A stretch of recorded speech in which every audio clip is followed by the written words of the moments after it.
আজকে সকালবেলা খাগড়াছড়ির উদ্দেশ্যে রওনা দিলাম।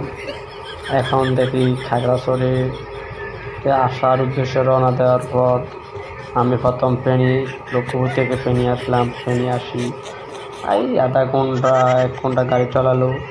তারপরে দেখলাম পার চলে এসেছে, তাই দেখলাম গাড়িগুলো অনেক সুন্দরভাবে পার উপরে দিয়ে কীভাবে আমাদেরকে সহি সালামতে পৌঁছে দিয়েছে।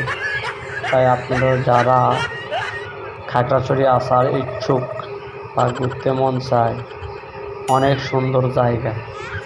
আমার মনে হয় না যে বাংলাদেশের মধ্যে সবচাইতে খাগড়াছড়ি জায়গায় সুন্দর। যদি আপনাদের কারো ভালো লেগে থাকে, ঘুরতে মন চায়, তারা অতি দ্রুত আমার সাথে যোগাযোগ করবে।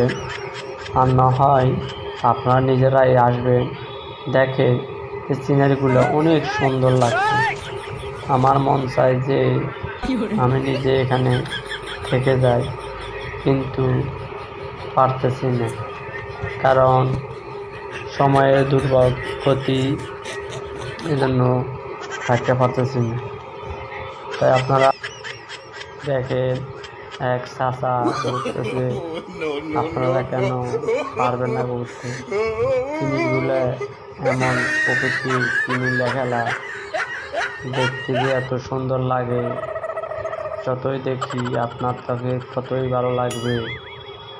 যারা মনের ভিতরে দুশ্চিন্তা নিয়ে করছেন, মনের ভিতরে অনেক টেনশন, কষ্ট, দুঃখ, কষ্ট, বেদনা, যারা খাগড়াছড়ি আসেন, তারা আসে একবার ঘুরে যান, দেখবেন আপনার মন ভালো হয়ে যাবে। তাই আপনাদের জন্য অনেক কষ্ট করে আমি একটা ভিডিও বানাইছি। এই দ্রুত ভিডিওটা শেয়ার করে অন্যদেরকে দেখার সুযোগ করে দিবে, আর একটা সাবস্ক্রাইব করবে। কারণ আমি একজন ছোট ইউটিউবার, আমার একটা ছোট ইউটিউব চ্যানেল আছে।